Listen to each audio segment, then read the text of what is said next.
Como Editorial Antú, mi nombre es Rodrigo Olgueta, yo soy profesor de artes, soy dibujante de historieta, pero también soy editor de la editorial Antú junto con María José Domanche.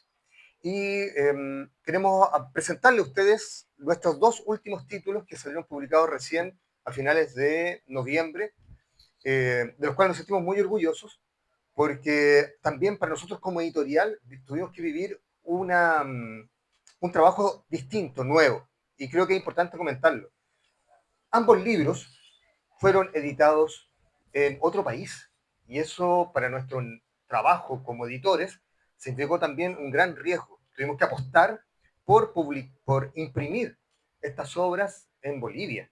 ¿Y cuál es el mensaje un poco? ¿Por qué quiero partir con esto? Porque yo creo que primero nosotros como chilenos sabemos muy poco sobre el mundo comiquero de los otros países latinoamericanos. De Bolivia no sabemos nada.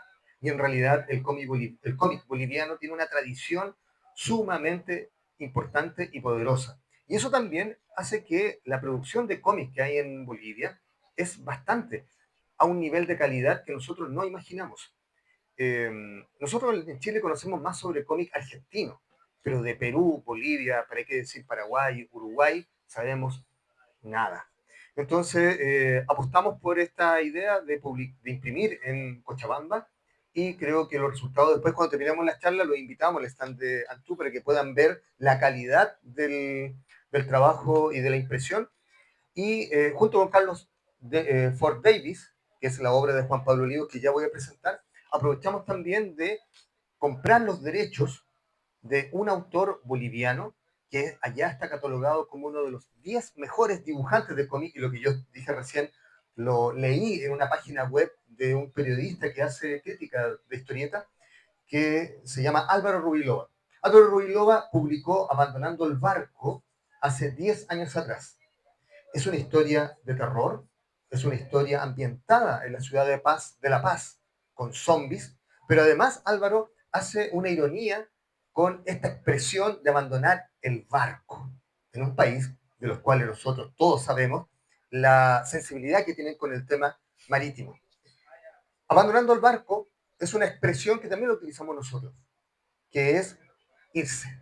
Ya el barco está naufragando y lo mejor es salir arrancando. Y ese es el concepto que utiliza Álvaro para contar esta historia sobre zombies. Eh, yo este libro lo leí en el contexto, y me gusta mucho decir esto porque lo leí en el contexto de mayo, cuando Israel e Irán se estaban bombardeando. Ese fin de semana yo creo que todo el planeta dijo, fue un gusto haberte conocido. Yo creo que ya, quizás cuando vamos a volver a la realidad. Yo creo que en mayo, cuando ocurrió eso tan terrible, todos nuestros temores de nuestra generación, de la famosa, quién iba a apretar el primer botón, que iba a hacer que comenzara una guerra nuclear, lo vivimos ese fin de semana. Y en ese contexto leí este libro. Y los zombies representan a la sociedad alienada en la cual vivimos. Y eso es lo otro interesante de Álvaro, que sigue jugando con esta expresión de los zombies que ya conocemos del mundo norteamericano, pero lo trae a una ciudad de La Paz, donde los personajes que están dibujados son los rostros también de los chilenos. Entonces, no voy a contar el final, pero el gran mensaje lo genera un muchacho de La Paz común y corriente. El mensaje de esperanza. Ahora, ¿por qué quise también partir con esto? Porque curiosamente, ambos libros que los mandamos juntos a Bolivia, ambos eran de misterio. Y nosotros con la editorial Antú no habíamos hecho algo relacionado con misterio y con terror. Así que también para nosotros son los primeros títulos que trabajamos con este género, que además es un género bien complejo, y especialmente para los dibujantes, es muy difícil dibujar terror porque podemos caer fácilmente en la caricatura. El terror siempre está justo en medio, en que vayamos a pasarnos de la línea y podamos hacer algo que pueda ser poco creíble, ridículo incluso. La única experiencia que tengo con terror fue cuando me invitaron a trabajar en las nuevas historias del Doctor Mortis, y utilicé el sistema de Alien, el octavo pasajero, ¿cómo se llama? El primer director de Alien 1, Ridley Scott. ¿Cuál fue la fórmula que utilizó Ridley Scott en esa película? Que el monstruo no se viera y que siempre la cantidad de tentáculos, que le llevara mucho tentáculo, apareciera de las penumbras. Y tuve que, justamente me encargaron una historia que le llevaba mucho tentáculo y espejos. Entonces dije, listo, voy a tener que recurrir a las muchas sombras, y que de los negros aparecieran estos tentáculos. Porque podía caer el riesgo que se dibujaba el monstruo principal, manejado y manipulado por el doctor Mortis, bien definido, podría caer en algo casi en una caricatura. Bueno, y les quiero presentar a Juan Pablo Olivos. Juan Pablo Olivos es uno de nuestros autores de la editorial ya de años. Es autor de La Casa. Este es su segundo título con nosotros. El primero, a lo mejor alguno de ustedes ya lo conoce, es El Húsar y el General, que es también un experimento muy interesante donde tú, Juan Pablo, juegas con la historia y de alguna manera presentas a O'Higgins y Carrera, que en la vida tuvieron conflictos, los presentas como si fueran fantasmas que siguen teniendo estos conflictos en una especie de limbo, a la manera de Dante Alighieri con la Divina Comedia, y siguen con este conflicto.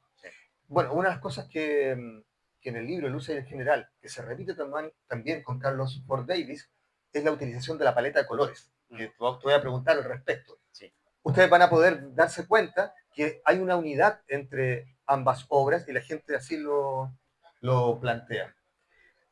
Bueno, Carlos Ford Davis es un detective, pero de lo paranormal.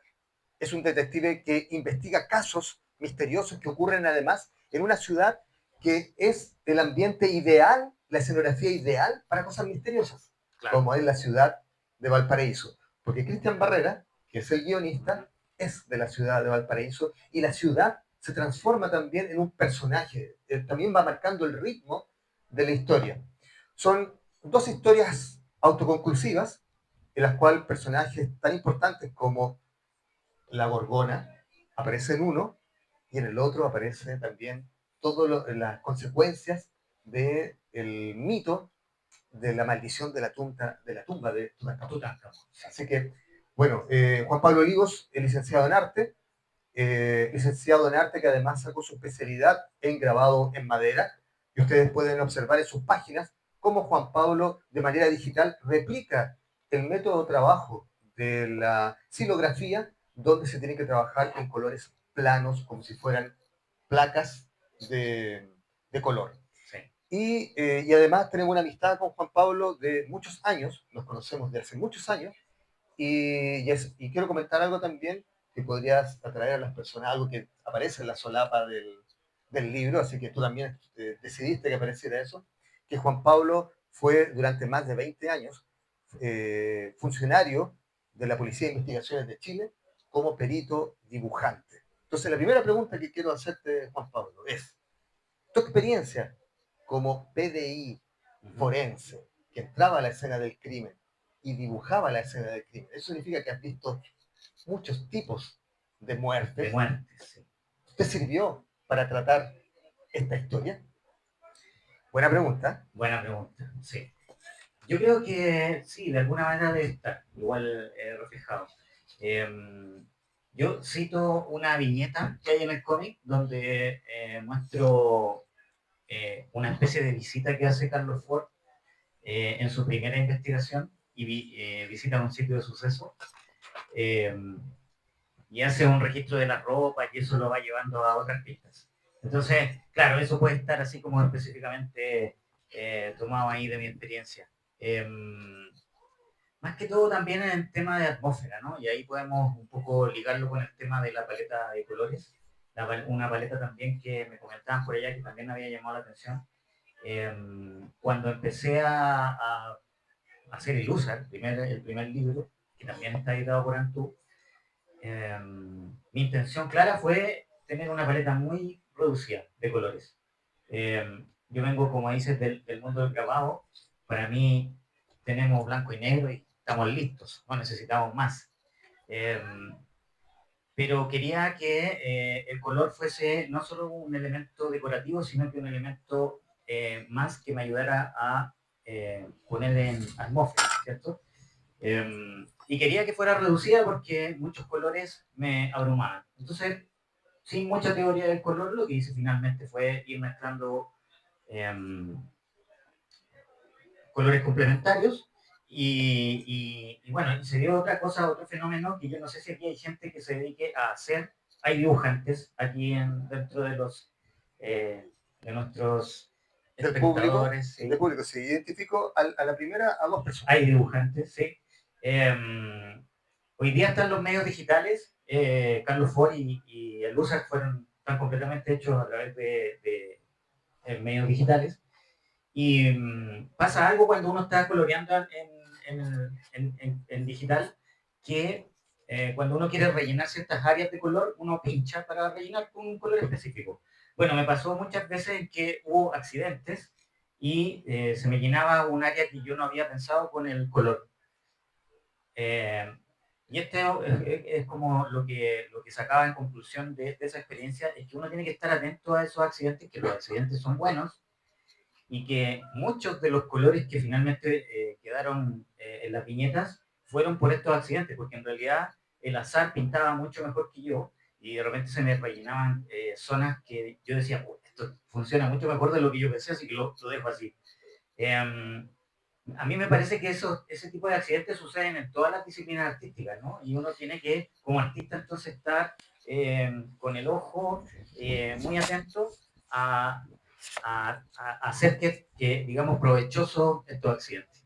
Eh, bueno, no sé si contesto tu pregunta, yo creo que de alguna manera la experiencia de estar en este mundo de lo desconocido, para cualquiera lo que vivimos, porque Rodrigo no lo ha dicho, pero fuimos colegas en ese trabajo, cumplía el mismo labor que yo como peritos dibujantes, y la verdad que es una realidad que está aquí, que es cotidiana, pero que a ojos de la gente en general es absolutamente un mundo desconocido.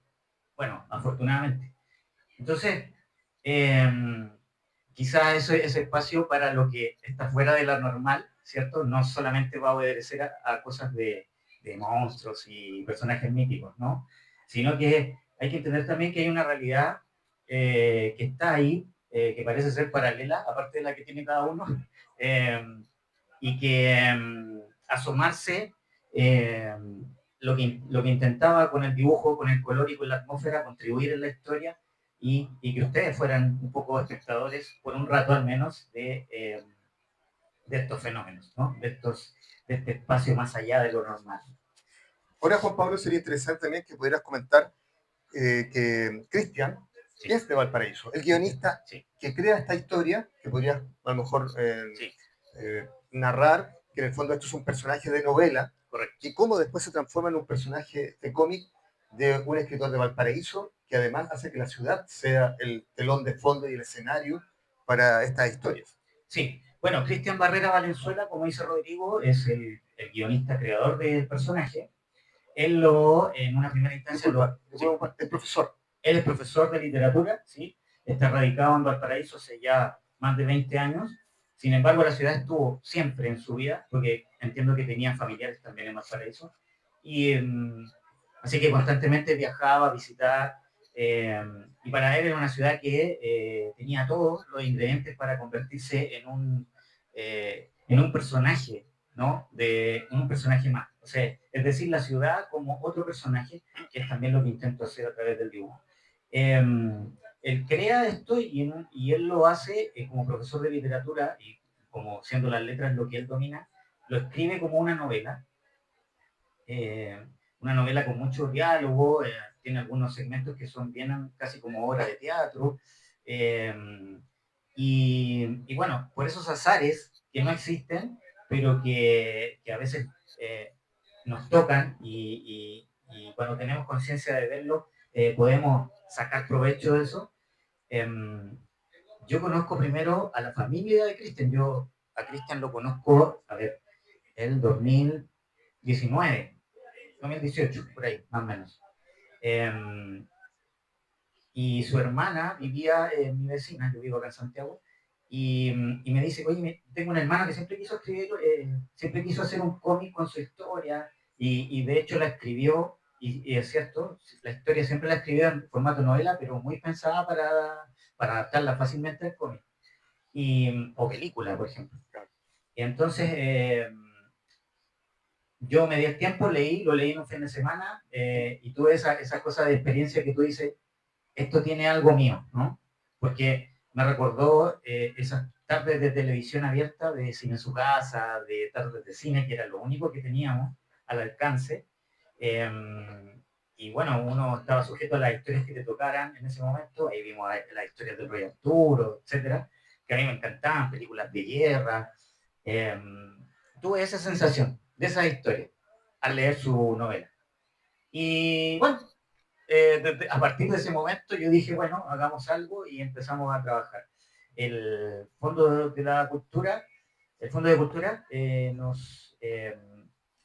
nos apoyó 2 años con estas historias que están reunidas, y hay 2 historias reunidas en este libro. Y, mm, y bueno, la creación fue en plena pandemia. Entonces yo conozco Valparaíso lo poco que lo conoce todo el mundo. Entonces no, digamos, es Cristian el que vive allá. Entonces habían muchos lugares que yo le dije, Cristian, esa calle que aparece ahí, por ejemplo, al inicio de esa intersección, yo quiero que sea esa, quiero que la gente que vive en Valparaíso reconozca esos lugares. Y parece que ha resultado bien. Eh, porque el tema de la ciudad era muy importante para él y yo quería reflejar eso en el color obviamente en los fondos. De hecho, nos han dicho, oye, ustedes dibujan hartos fondos, porque como que hoy día no se dibuja mucho fondo en las viñetas de los cómics, que es una gran pega para los Sí, dibujantes, preocuparse de los fondos, ¿cierto, Rodrigo? sí. Eh, eso. Bueno, y sobre la misma ahora me estoy dando cuenta que esta pregunta no te la había hecho en las otras conversaciones que hemos Ah, tenido Carlos Ford. Eh, bueno, los que estudiamos arte, dentro de los ramos, especialmente pedagogía, tenemos algunas nociones de arquitectura y tenemos que salir a croquear a la calle. Y los que vivimos en Santiago tenemos que ir a buscar espacios para croquear.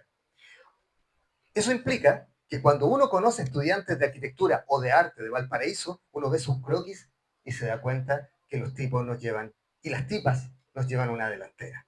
Porque las exigencias de croquear en Valparaíso, con las perspectivas, con las múltiples perspectivas que surgen dentro del paisaje donde se construyen las laderas, son mucho más complejas que trazar una línea al horizonte, su punto de fuga, y de ahí comenzar a trazar un edificio del centro de Santiago. En cambio, ya hay múltiples perspectivas. Entonces uno ve que el croquis de la gente que estudia allá en Valparaíso es muy suelto, es un croquis muy seguro y tiene un dominio espacial con línea limpia que es maravilloso, es envidiable.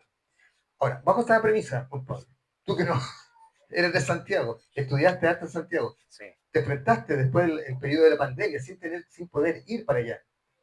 ¿Qué Sí. significó dibujar Valparaíso? Con esas escaleras, con esos cerros, con esos juegos de plano, con esas perspectivas de edificios que tienen que adaptarse al terreno y no son rectangulares, sino que son irregulares. Bueno, en principio, amigo, lo que intenté hacer fue eh, con lo menos posible, tratar de hacer algo. Con los menos elementos, tratar de poder salir adelante. No tenía la posibilidad de viajar, así que lo que hice fue pedirle a Cristian que me fotografiara algunas zonas de allá, eh, ayudarme por San Google, también, que me ayudó mucho, eh, porque tenía esa cosa también, esa preocupación de tratar de ser fiel, ¿no? Con algunas, con ¿Tú, parte de la arquitectura ¿Tú de... sabes el nombre de esta iglesia? Sí, esa es la iglesia del Perpetuo Socorro. Eh, está en un cerro, Cerro Cordillera me parece que está, en Valparaíso. Eh, hay una vista aérea que, que me ayudé también buscando material en YouTube, justamente, no, esa es una fotografía también antigua que vi en la época. Al inicio del segundo capítulo hay un viaje, claro, un poquito más atrás, un poquito más atrás. Esas vistas aéreas donde se quería una perspectiva aérea de la ciudad. Estas son las viñetas que uno odia. Esas son las billetas que Uno uno odia. odia, Dice, justamente. ¿por qué estoy haciendo esto? ¿Por qué? ¿Por qué cogí el cómic? Bueno, lo hacemos porque nos gusta en realidad. Y Me ayudé con unas vistas de dron que estaban en YouTube y fui seleccionando más o menos, buscando, porque como que a veces aparecía un poco la iglesia, pero no tanto, entonces tuve que jugar un poco ahí, arreglar la pista para tratar de colocar esa vista aérea de la iglesia. Eh, Todo por esta preocupación también de tratar de ser riguroso con eso, de que ojalá la gente pudiera verlo, la gente que vive en Valparaíso, pudiera verlo y decir, sí, mira, reconozco. Y te acuerdas que en la presentación pasada estuvimos ahí en los mismos, Sí, visitando las mismas, en mismo lugar. era el mismo lugar y fue como yo sorprendente, oh, sí, aquí dibujé y acá está eh, el registro civil, y acá está en la esquina donde dibujé el reloj, etcétera. Entonces, eh, fue un proceso bien bonito. eh, y bueno, espero haber estado a la altura de lo que se imaginaba Cristian, porque a veces también, bueno, uno nunca sabe qué se imagina el creador, en este caso como el trabajo está repartido entre dibujante y guionista. eh, Él siempre me encontró todo muy bonito, estaba feliz, pero después supe que era daltónico. Entonces, entonces yo no sé si le gustaba el color porque no lo veía bien o... Bueno, finalmente fue bueno porque me dio mucho espacio de libertad también para crear, cosa que se agradece. Claro, un libro en gris, gama Claro, de grises. seguramente, claro, quizás como lo Sí. ve él. Bueno, ya antes de yo hacer la última pregunta, me gustaría que ustedes ya pensaran en alguna pregunta si quieren plantearle a Juan Pablo. Eh, la última pregunta que quiero hacerte, que tiene que ver ya específicamente con el misterio y con el terror. Nuestra experiencia con este género viene muy relacionada con el cine. Uh-huh. O sea, uno ve Carlos Ford Davis y es muy cinematográfico. O sea, incluso yo me atrevería a decir que es una especie de... El dibujante de cómic también se transforma en director de fotografía en una película. Es el equivalente. Uno tiene que estar pensando en los planos, en las luces, en las sombras, en los contrastes, para que se aprecie bien. Entonces, ¿fue el cine tu mayor material de referencia para dibujar misterio y terror?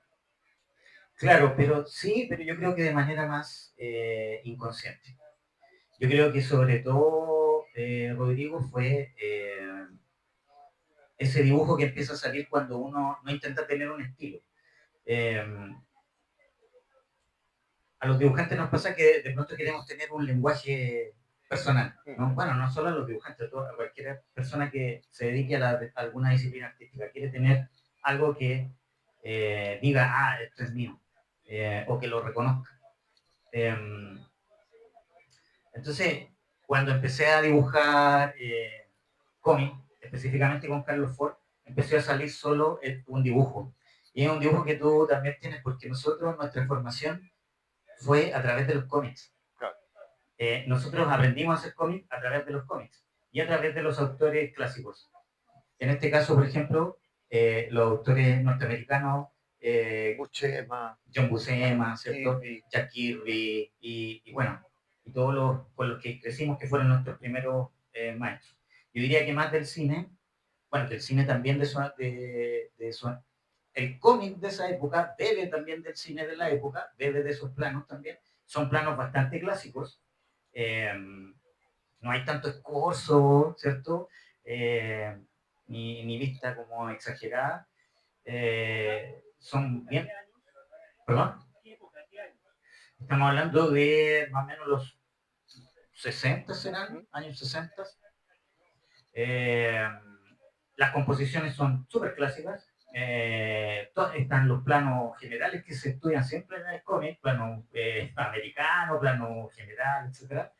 Eh, yo creo que bebe más de esa influencia. Y te lo digo porque luego empiezo a ver el dibujo en sí, que no fue un dibujo con querer tener un estilo, era más bien querer cumplir la función, un dibujo utilitario, empezó a salir solo eso que uno al final es, ¿no? Cuando uno se deja llevar, sale eso que uno tiene. Ya. Y la última, ahora sí la última pregunta, pero esto es una pregunta que me hace la gente cuando estamos en el stand con el libro. ¿Qué hace Keanu Reeves en la portada? ¿Y por qué Keanu Reeves? Bueno, Keanu Reeves al final fue, claro, el referente que quedó. Pero esto partió primero con un actor, con actores nacionales hasta llegar a, eh, hasta el referente ahí. Incluso le dije a Cristian, oye, ¿sabes qué? Yo no sé en realidad si será muy bueno que se parezca a Keanu Reeves. Me dijo, no, déjalo así, no más amigo. Bueno, eh, quiero aprovechar también de comentarles que cuando uno trabaja con escritores, con novelistas, es muy recurrente la idea del casting. El sí, casting, los escritores que no tienen que llevar esto a una imagen, tienen en su mente un casting. Y ese casting generalmente llega a actores. Bueno, puedo contar el caso de que incluso Ramón Díaz Eterovich, el escritor que el Premio Nacional de Literatura del año pasado, él dice que siempre pensó en un actor de teleseries para imaginar a su heredia detective, que no era Claudio Redondo, que la productora finalmente decidió que fuera Claudio Redondo, heredia detective. Ramón tenía otro actor como referente. Y incluso tiene unos cortos. Hay unos cortos de sí, Heredia donde aparece este actor sí, sí, sí, sí, que sí, Ramón tenía más en sí, la sí, mente. Eso es absolutamente normal y uno trabaja. O sea, el dibujante cómic también es el director de casting de una película. de todas maneras. Sí. Por favor, ¿alguna consulta que quieran hacer para continuar esta conversación? Por favor, ahí hay una consulta. Paso el micrófono.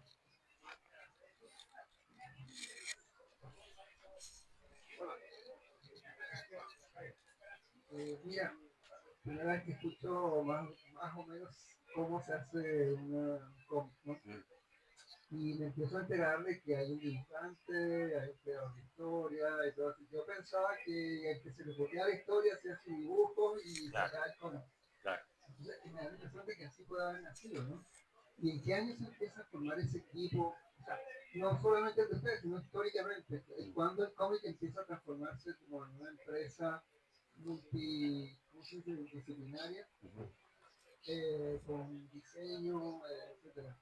Más o menos. Yo creo que eso es como de los 50, ¿sí? Más antiguo todavía esto de separar. Si quieres contestarlo tú. ¿Sí? Perdón que me metan la cuchara. Métase nomás. Ya. Como profesor en narrativa gráfica, Sí, tengo que meter la cuchara. A ver, todo esto comienza como una industria ya a partir cuando nace el Comic Book. Estamos diciendo 1938 con Action Comics. Ahí recién esto se toma de manera seria, ya tenemos equipos de dibujantes que trabajan en distintas publicaciones y empiezan a aparecer las revistas. Aunque anteriormente, como dice acá el amigo, antiguamente existían los equipos simplemente de un solo hombre, que hacía toda la pega. Esas eran las publicaciones diarias que salían en los periódicos. Porque pensar que esto es para adultos, nunca ha sido para niños el cómic. Que tenga distintas directrices, distintas formas, distintos, ¿cómo se llama? Estilos, dirigida a distintos públicos, sí. ya con el tiempo, infantil, adolescente, adulto, etcétera, etcétera, etcétera. Eso ha ido con el tiempo generando. Pero la manera de que se hace como industria es, como digo, en 1938, cuando nace el cómic. Antiguamente, cuando estaban los periódicos, cuando aparecen todo esto, era un solo hombre que hacía todo el trabajo. Aparecen lo que se llamaban las tiras diarias y posteriormente las páginas dominicales.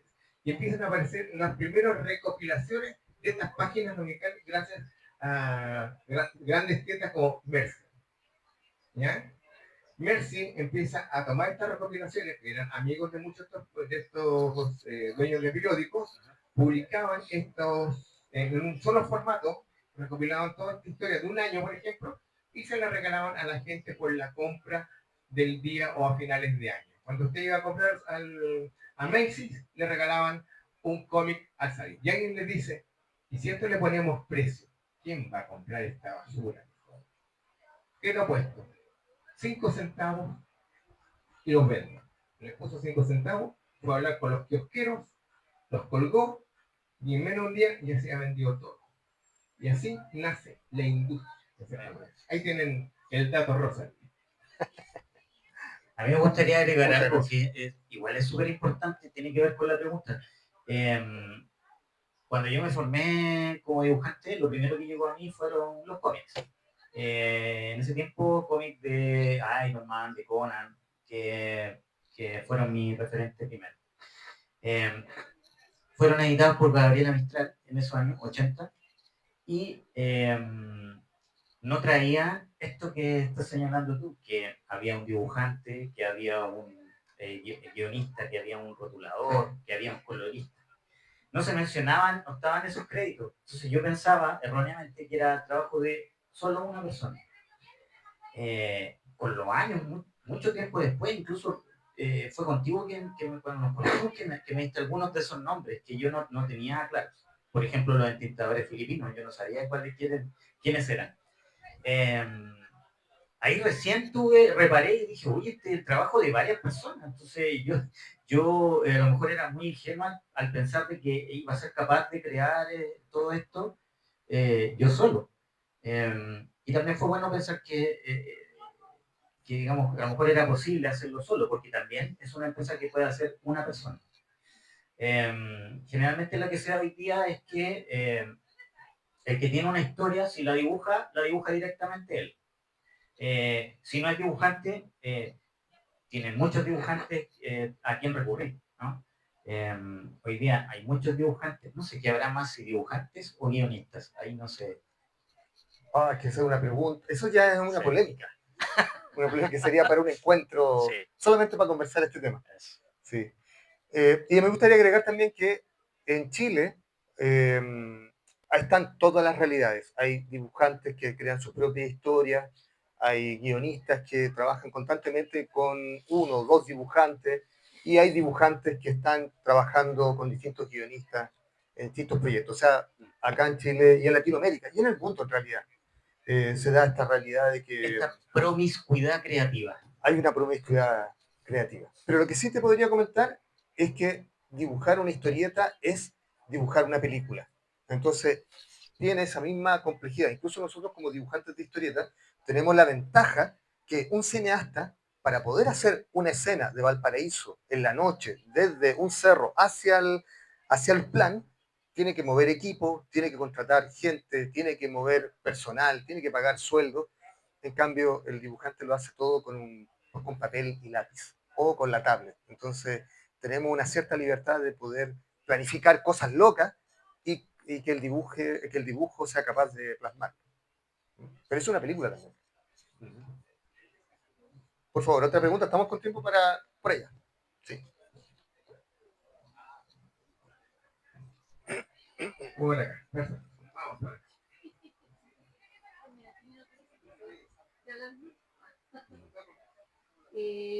Para hacer un libro con todo lo que han presentado y todo lo que han agregado.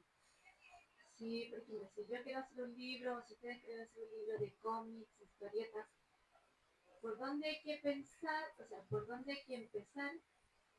La primera pregunta y la segunda es, ¿cómo uno logra hacer ese libro? Porque hay que ver qué es lo que poner en cada página, si el prólogo, si no el prólogo, si es como todo lo encabezado y saber cómo pensar qué hacer. Si yo quiero hacer un libro, por ejemplo. Sí, es una empresa gigante o que puede volverse gigante. Generalmente uno cuando quiere hacer un cómic es porque quiere contar una historia. Y para contar esa historia tengo que tener primero la historia, ¿no? Entonces para eso tengo que escribirla. Puedo escribirla, si yo soy escritor, es más fácil, la voy a escribir con todas las partes que va a tener esa historia, con una presentación, un desarrollo, ¿cierto? Y un final. Y luego eso, dentro del proceso, no basta solo con eso, eso tiene que adaptarse, como tú bien dijiste, tiene que adaptarse, es decir, tiene que pasar a un guión para historieta. O sea, yo tengo la historia escrita primero en una prosa, luego eso pasa a un formato de guión de cómic, y luego con ese formato de guión, ese guión pasa al dibujante que va siguiendo las pautas que haya trazado el guionista. En este caso, viñetas por página y los planos que tiene cada una de las páginas. Y si incluye los diálogos como tanto cartucho, blog de texto, etc. Entonces es una planificación muy grande, es una empresa gigante.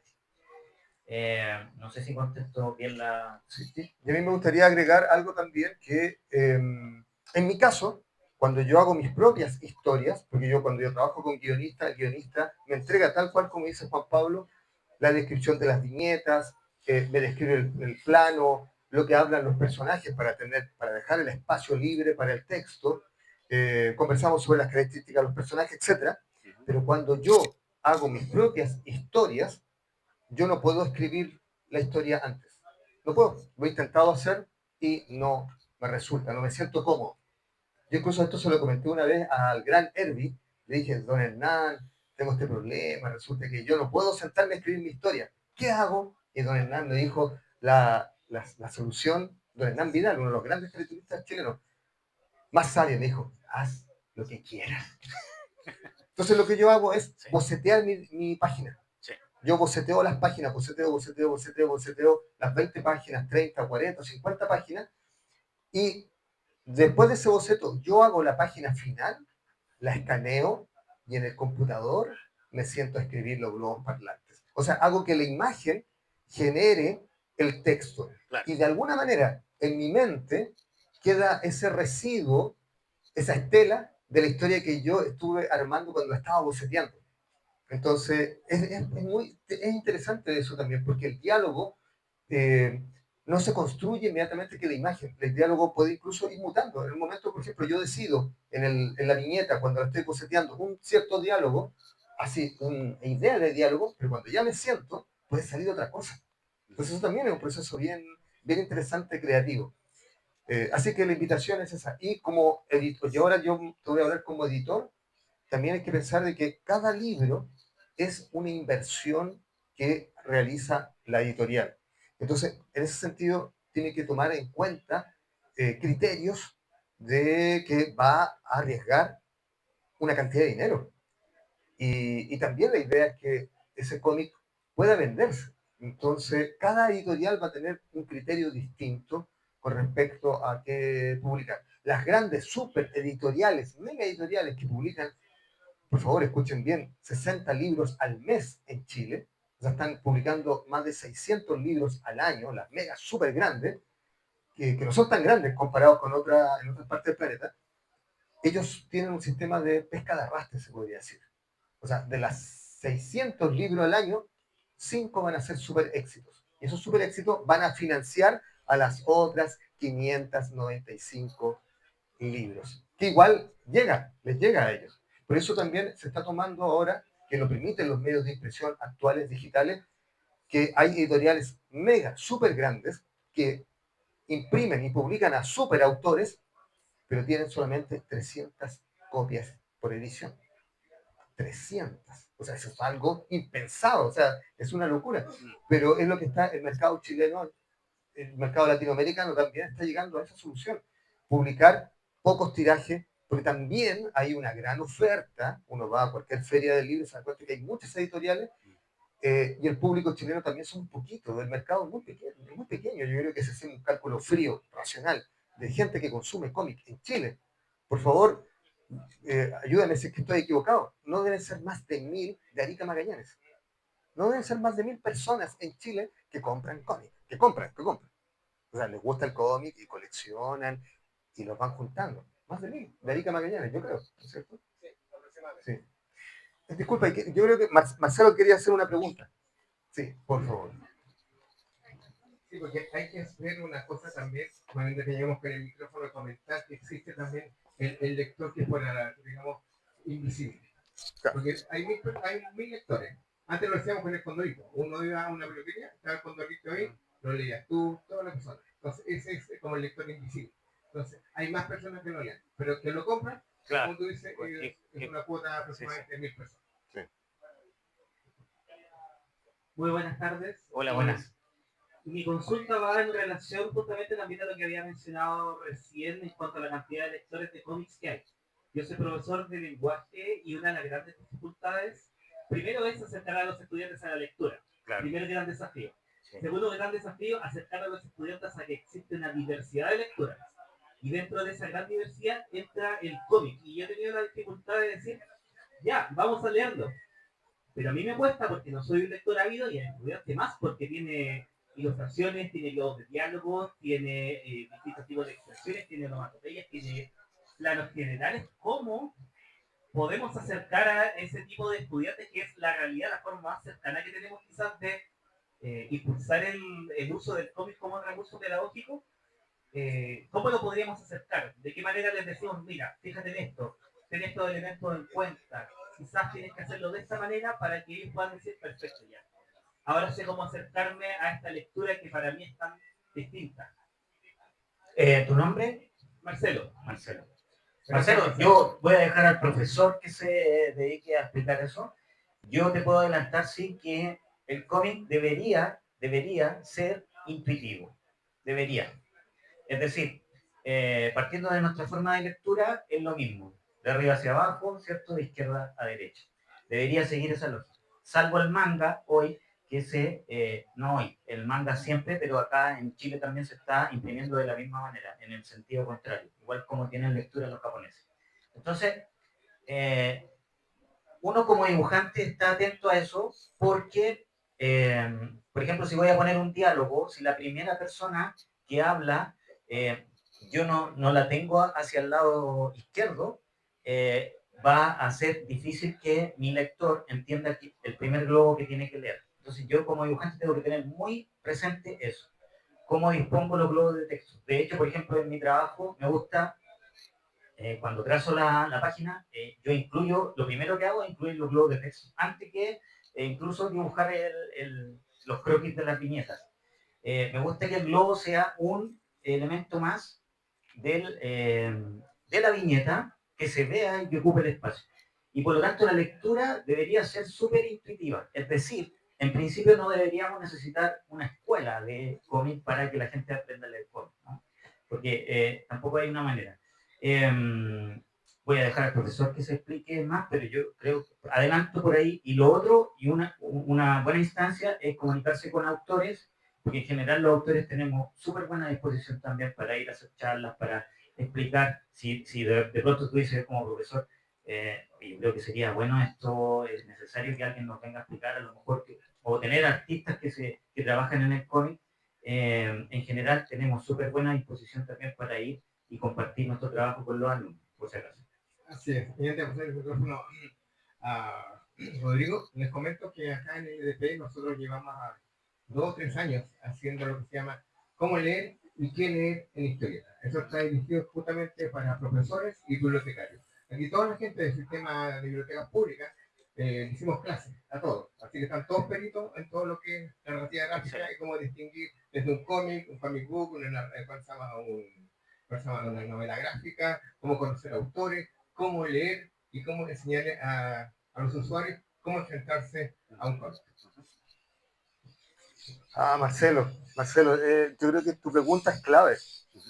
Tu pregunta es clave porque afortunadamente en estos últimos décadas el incentivo en las escuelas a nivel escolar, en básica y en media, para leer historieta y utilizar la historieta como un elemento de estudio y de análisis ha sido espectacular. O sea, se ha avanzado mucho en eso.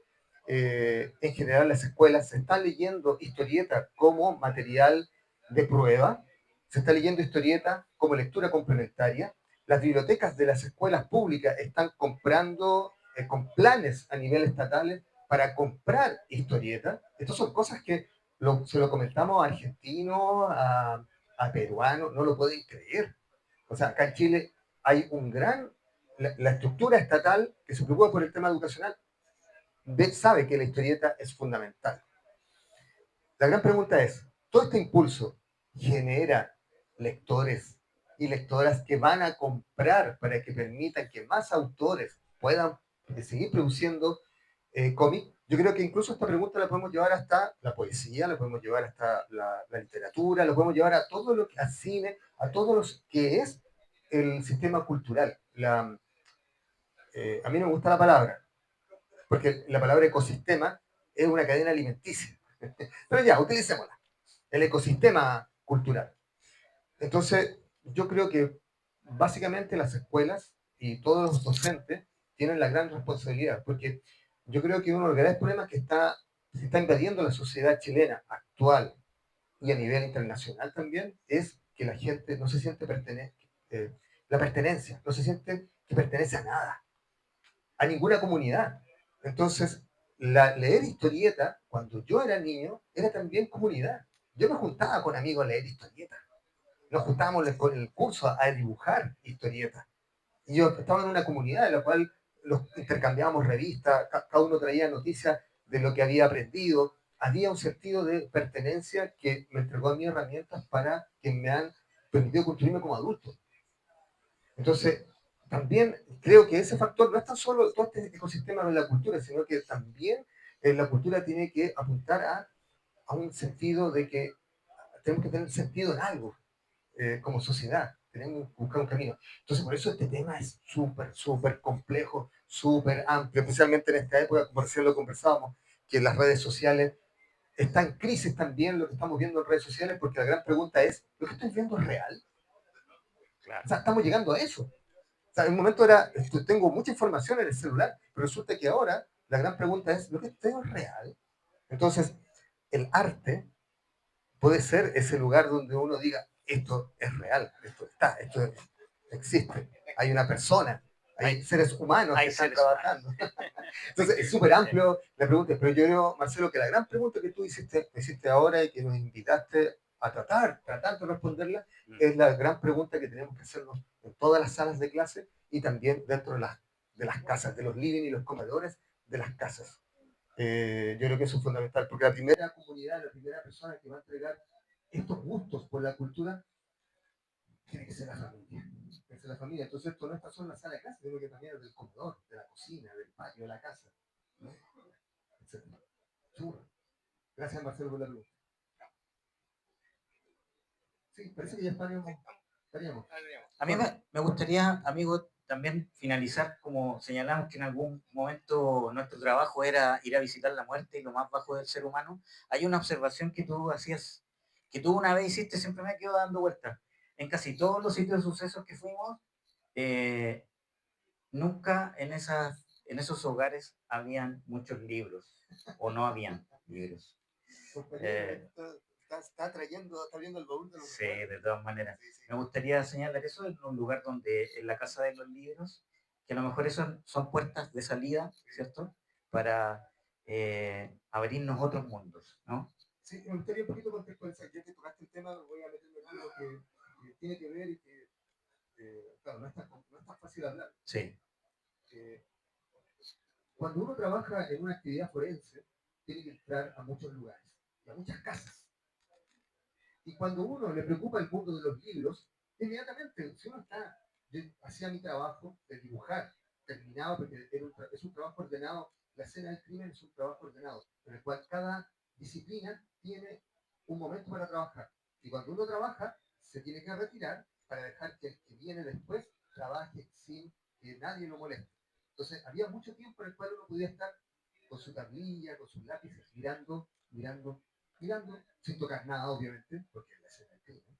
Pero cuando había librerías, libros dentro de las casas, uno se acercaba. Me acuerdo una vez en la casa de una profesora que tenía una colección de novela policial y ciencia ficción hermosa, ordenadísima.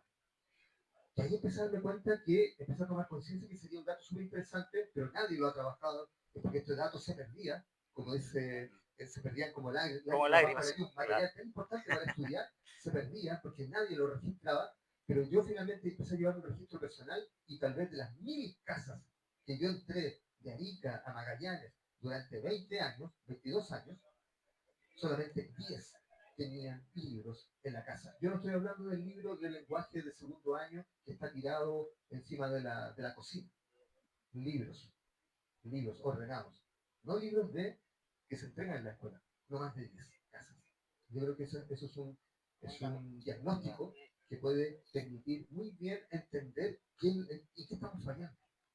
¿En qué estamos fallando? ¿A dónde hay que poner dinero? Etcétera. Muchas gracias. Y lo invitamos al stand de la editorial Antú, que está al fondo, para que vayan. Juan Pablo tiene ejemplares firmados también de Carlitos Ford. Sí. Y como decimos con cariño, y para que puedan conversar y conocer también el catálogo y de toda esta feria tan bonita de editoriales que están acá trabajando a puro ñeque. Aquí hay puro amor en este espacio. Que agradecemos la invitación. Sí, muchas gracias por la invitación.